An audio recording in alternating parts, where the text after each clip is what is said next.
देश की दिग्गज आईटी कंपनियों के कर्मचारी तेजी से नौकरी छोड़ रहे हैं।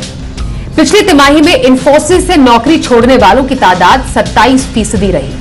इसी तरह टीसीएस का अट्रिशन रेट भी 17% से ज्यादा रहा। इससे कंपनियों का काम तो प्रभावित हो ही रहा है, साथ ही साथ कंपनियों का भी खर्चा बढ़ गया है। आखिर इतनी बड़ी संख्या में कर्मचारी रिजाइन क्यों दे रहे हैं?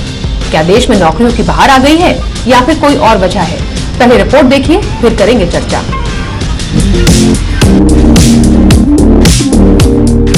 देश की आईटी कंपनियों में नौकरियों की बहार है। ऐसा इसलिए क्योंकि देश की दिग्गज आईटी कंपनियों टीसीएस और इंफोसिस में एट्रिशन रेट काफी हाई पर पहुंच गया है। दोनों कंपनियों के एट्रिशन रेट चौंकाने वाले हैं। टीसीएस की रिपोर्ट के मुताबिक पिछली तिमाही यानी जनवरी से मार्च के दौरान एट्रिशन रेट 17.4% रहा, जो दिसंबर तिमाही में 9% था। हालांकि टाटा कंसल्टेंसी ने एक साल के अंदर नौकरी देने का भी रिकॉर्ड बनाया है। एक साल के अंदर मार्च 2022 तक टीसीएस ने 1,03,546 लोगों को नौकरियां दी। ये आंकड़े पिछले साल के मुकाबले 40,000 ज्यादा हैं। वहीं इस तिमाही में कंपनी ने 35,209 लोगों को रोजगार दिया है। इंफोसिस की बात करें तो मार्च तिमाही में एट्रिशन रेट 27.7% रहा, जो इसके ठीक पिछली तिमाही में 25.5% था। कंपनी के मुताबिक 21,948 नए कर्मचारियों को हायर करने के बाद उसके कर्मचारियों की कुल संख्या अब 3,14,000 हो गई है, जो दिसंबर 2021 तिमाही के अंत में 2,92,000 थी। इंफोसिस ने इस तिमाही में करीब 22,000 लोगों को नौकरी दी। टीसीएस और इंफोसिस के एट्रिशन रेट का मतलब क्या है? क्या आईटी सेक्टर में नौकरियों की बहार है या लोग इस सेक्टर से निराश हैं? कारण जो भी है, लेकिन ये कंपनियों के लिए बड़ी मुसीबत बन रही है। ब्यूरो रिपोर्ट, जी मीडिया। हमारे साथ चर्चा करने के लिए इस वक्त जो खास मेहमान जुड़ चुके हैं, उनका सबसे पहले परिचय करा दें। टीम लीज डिजिटल में स्पेशलाइज्ड स्टाफिंग के हेड सुनील चमन कोटल साहब हमारे साथ हैं। सुनील जी, बहुत स्वागत करते हैं आपका। बहुत ही हैरान करने वाली खबर है, इसलिए क्योंकि आईटी कंपनी एक समय पर एक ड्रीम स्पेस माना जाता है कि आईटी में नौकरी लगे, वो भी इंफोसिस या फिर टीसीएस जैसी कंपनी में। अशांक जी भी हमारे साथ जुड़ गए हैं, सबसे पहले उनका भी स्वागत करते हैं। मैस्टेक के वाइस चेयरमैन और एमडी है अशांक देसाई। अशांक जी, आपका भी बहुत स्वागत करते हैं हम आज के शो में, क्योंकि मैं सुनील जी से ये जानना चाह रही थी कि आईटी कंपनी से लोगों का नौकरी छोड़ना, टीसीएस से इंफोसिस से 17 से 27% तक एट्रिशन रेट देखी गई है। और टीम लीज ने खुद भी ये जो सर्वे किया था, उसकी रिपोर्ट में भी एट्रिशन रेट को लेकर एक अलर्ट जारी किया गया था, एक अलार्मिंग रेट सामने आई थी। लोग आईटी स्पेस से नौकरी क्यों छोड़ रहे हैं? क्या वजह क्या है इसकी?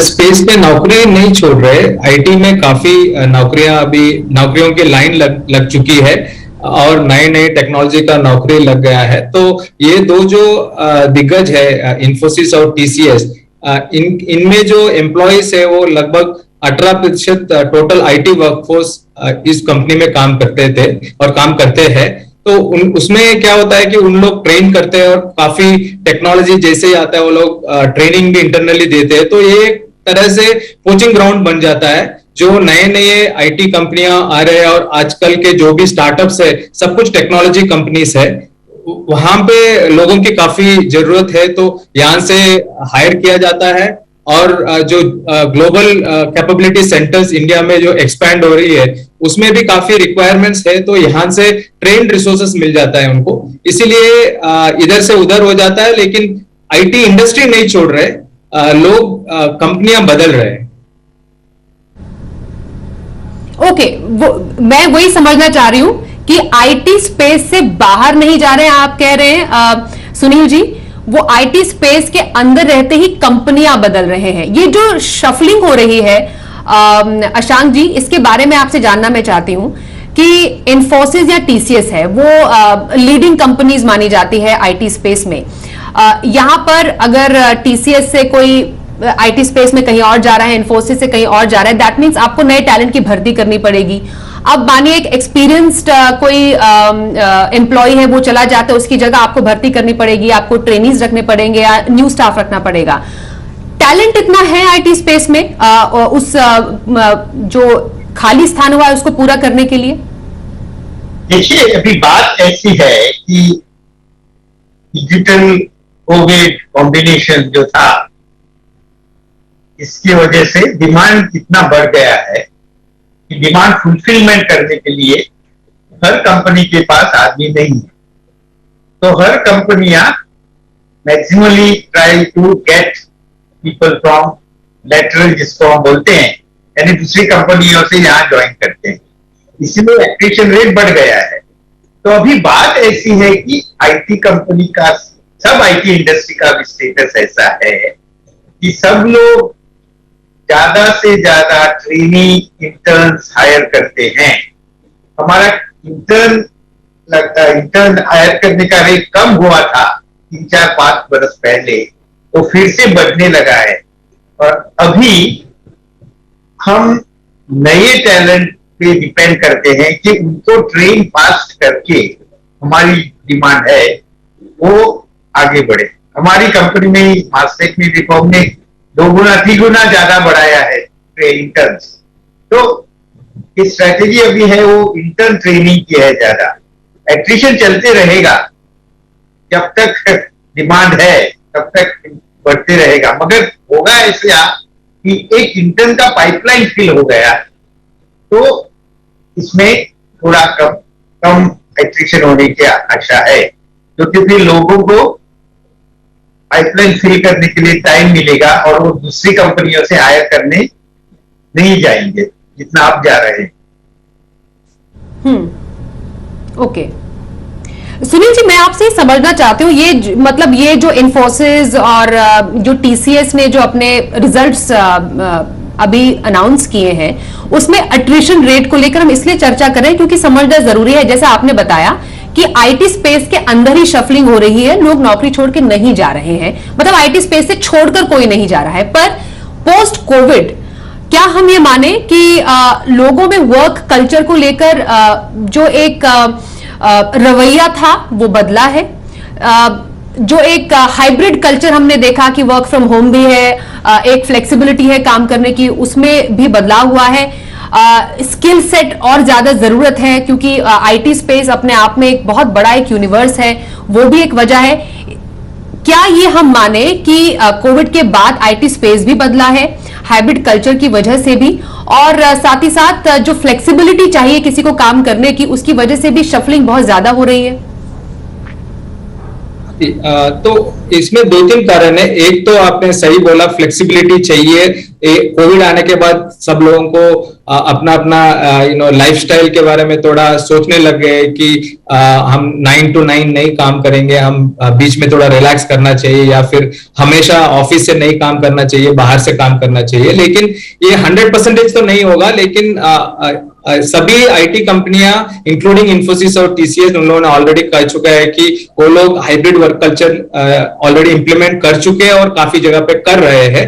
वो तो ऑलरेडी फैसिलिटी एम्प्लॉयज को प्रोवाइड किया जा रहा है, वो एक है। दूसरा है कि जो अपॉर्चुनिटीज है मार्केट में अभी वो काफी ज्यादा है। जैसे स्टैंडर्ड लॉन्ग टर्म ऑर्गेनाइजेशंस जो है टीसीएस और इन्फोसिस काफी सालों से इस इंडस्ट्री में है और उनका एक स्टैंडर्ड सैलरी स्ट्रक्चर होता है। लेकिन जब स्टार्टअप्स या कोई नई कंपनी आती है उनका सैलरी स्ट्रक्चर काफी फ्लेक्सिबल होता है। उसमें आपको ईसॉप्स मिलता है और कुछ ज्वाइनिंग बोनस मिलते हैं and plus you have salary flexibility भी मिलता है। उनकी वजह से काफी लोग यहाँ से छोड़ के वहां जाते हैं और कुछ कंपनियां में अच्छा ग्रो करते हैं और वो $1 बिलियन कंपनी बन जाती है, तो उन लोगों का काफी अच्छा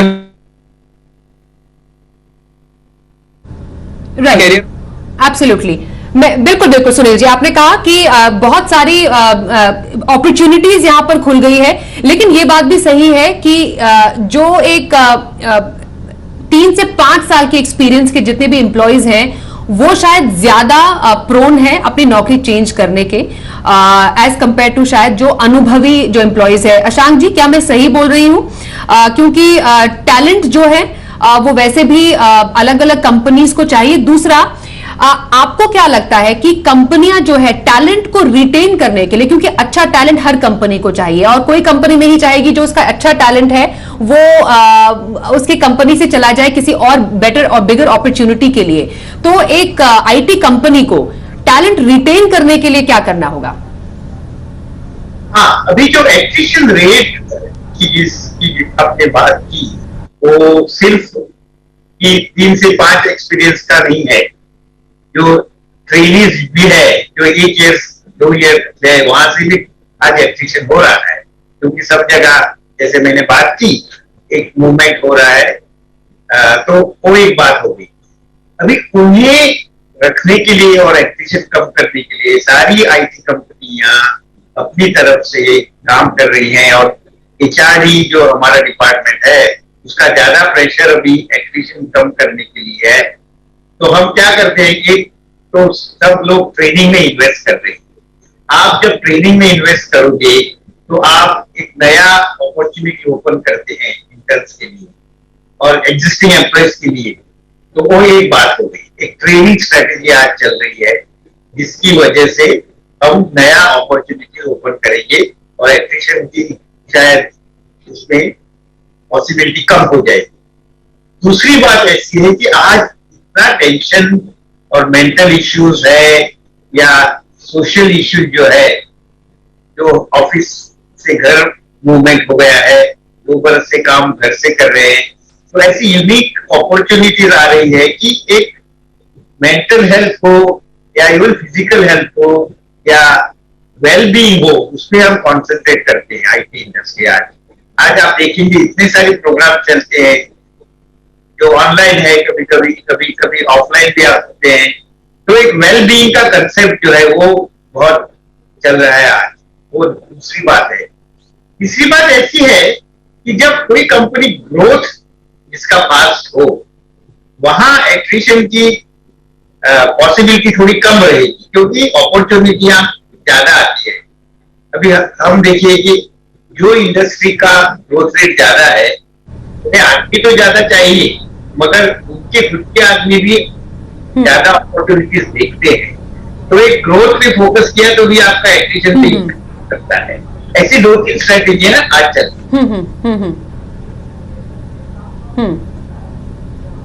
बिल्कुल बिल्कुल सर। मैं सुनील जी आपसे ये भी जानना चाहती हूँ क्योंकि एक नया सर्वे लिंक्डइन ने भी किया और ये सर्वे भी इस पर भी चर्चा करनी जरूरी है कि 10 में से कम 8 महिलाएं ऑन एन एवरेज नौकरियां छोड़ रही हैं। मतलब वर्क स्पेस में जो महिलाओं की भागीदारी थी वो पहले के मुकाबले कम हो रही है। आपके हिसाब से इसकी बड़ी वजह क्या है? देखिए, आईटी स्पेस में अगर आप देखा जाए तो विमेन पार्टिसिपेशन जो है वो बढ़ रहा है अभी पहले से। ओवरऑल आप बात कर रहे हो तो आपकी बात सही है। ये इसलिए भी हो सकता है कि जब वर्क फ्रॉम होम ऑप्शन था तब सपोर्ट सिस्टम था, उसकी वजह से महिलाएं भी काम पे आ सकते थे और ग्रोथ अपॉर्चुनिटीज महिलाओं के लिए जब जो ब्रेक लेते हैं उनके लिए काफी मिस आउट हो जाते हैं और जब उनको वो ग्रोथ नहीं मिलता है। तो आई थिंक अपना जो कॉर्पोरेट कल्चर है उसमें काफी बदलाव की जरूरत है। वो बिल्कुल। अशांक जी आपसे आखिरी सवाल ये होगा, बिल्कुल अशांक जी आपसे आखिरी सवाल ये होगा कि जो लीडिंग कंपनी से अगर हम ये अट्रिशन रेट की हम बात कर रहे हैं, क्या ये एक हेल्दी ट्रेंड हम इसको कहेंगे? डेफिनेटली आप कह रहे हैं कि हम ज्यादा ट्रेनीज को ट्रेन किया जा रहा है, उनको स्किल दिया जा रहा है और एक तरीके से हम इसको देखें कि हाँ एक नए लोगों को वर्कफोर्स में शामिल की बात यहां पर की जा रही है। पर जितनी तेजी से ये अट्रिशन रेट है, क्या उतनी ही तेजी से भर्तियां भी पॉसिबल है? देखिए, बात ऐसी है कि भर्तियां तो नंबर्स में पॉसिबल है मगर जो हम इंटर्न और ट्रेनी ले रहे हैं उनकी कैपेबिलिटी और जो लोग जा रहे हैं इनमें फर्क है, क्योंकि जो जा रहे हैं उनको एक्सपीरियंस है ज्यादातर। तो डिफरेंस तो है और एट्रिशन तो कम होना ही चाहिए आईटी इंडस्ट्री के लिए, वो तो जरूरी बात है क्योंकि उसका कॉस्ट कितना ज्यादा रहता है कि हम बिजनेस लूज करते हैं कभी जो नए आदमी आते हैं उनको ट्रेनिंग करना पड़ता है। तो जरूरी तो यही है कि एक स्टेडी स्टेट आ जाए, इसमें ये एट्रिशन रेट पहले से इतना कम था उस तरफ से आ जाए। मगर ये स्टेडी स्टेट आने के लिए थोड़ा एक टाइम लगेगा, और वो टाइम जो है वो टाइम फिलअप करने के लिए हम ट्रेनिंग हायर कर रहे हैं। तो बात ऐसी है कि आज तो प्रेशर है सब पे, मगर मुझे लगता है कि आज एक ऐसा माहौल, ऐसा एक एक्शन चल रहा है जिसकी वजह से एट्रिशन रेट में थोड़ा सा कम आने की संभावना है। ओके, एक छोटा सा सवाल मैं सुन लीजिए आपसे करूंगी और उसके बाद मैं धन्यवाद आप दोनों ही मेहमानों को दूंगी कि क्योंकि यहाँ पर बात हो रही है फ्रेशर्स को एनरोल करने की कंपनी में, पर अगर एक अनुभवी, जैसा अशांक जी भी कह रहे हैं, अगर एक अनुभवी एम्प्लॉय जाता है उसकी जगह फ्रेशर का आना, स्किल सेट को आप पूरी तरह से आप फिलअप नहीं कर सकते, थोड़ा टाइम लगेगा उस फ्रेशर को ट्रेन करने में। लेकिन यह भी है कि पैसों का भी है, जो सैलरी एक अनुभवी एम्प्लॉय लेता है उतनी सैलरी में शायद 2 फ्रेशर आप हायर कर सकते हैं। क्या कंपनीज इस फॉर्मूले पर भी काम कर रही है, एक सैलरी पर 2 फ्रेशर्स? फ्रेशर हायरिंग आप अगर देखोगे तो सालाना बढ़ते जा रहा है। पिछले साल आप अगर देखोगे तो ये दोनों दिग्गजों ने लगभग 1.85 लाख फ्रेशर्स हायर किए हैं, और अगले साल का भी अच्छा फोरकास्ट है। तो ये चलता रहेगा क्योंकि इसमें नए टैलेंट को इन्फ्यूज करना पड़ेगा, और रेडिली टैलेंट अवेलेबल भी नहीं है क्योंकि डिमांड सप्लाई का जो गैप है वो काफी ज्यादा है और स्किल गैप भी काफी है। तो इंटरनली फ्रेशर को हायर करके ट्रेन करके उनको रेडी करना पड़ेगा। उस दौरान थोड़ा सा आपका प्रोडक्टिविटी लॉस हो जाएगा, जैसे कि एक्सपीरियंस आदमी की जगह पे इनको हायर करेंगे, लेकिन ये ऑनगोइंग बेसिस पे हम अगर करते रहेंगे तो एक पाइप बन जाएगा टैलेंट के लिए। और वैसे भी ये इंडस्ट्री अभी 5 मिलियन से 10 मिलियन तक जाने वाली है, तो इसमें काफी सारे इंटरवेंशंस की जरूरत है। बिल्कुल, तो नए टैलेंट की हायरिंग आईटी स्पेस में जरूर चल रही है, लेकिन हाँ, जो आंकड़े बताते हैं आईटी स्पेस में, वो भी दिग्गज कंपनी में अट्रिशन रेट यानी लोगों की नौकरी छोड़ने का जो रेट है वो काफी बढ़ गया है। लोग नौकरियों को बदल भी रहे हैं और नए फ्रेशर्स आ भी रहे हैं। अब आने वाले समय में जो एक बड़ी बड़ी कंपनियां हैं उनकी प्रोडक्टिविटी पे कितना असर पड़ता है, ये जो आगे जो नतीजे आएंगे उसमें खासतौर पर आंकड़ों में हमें देखने को जरूर मिलेगा। फिलहाल इस चर्चा में शामिल होने के लिए अशांक जी और सुनील जी बहुत करते हैं आपका धन्यवाद। आगे बढ़ते हैं, जी बिजनेस की खबर पर एक बार फिर से मोहर लगी है। PE firm black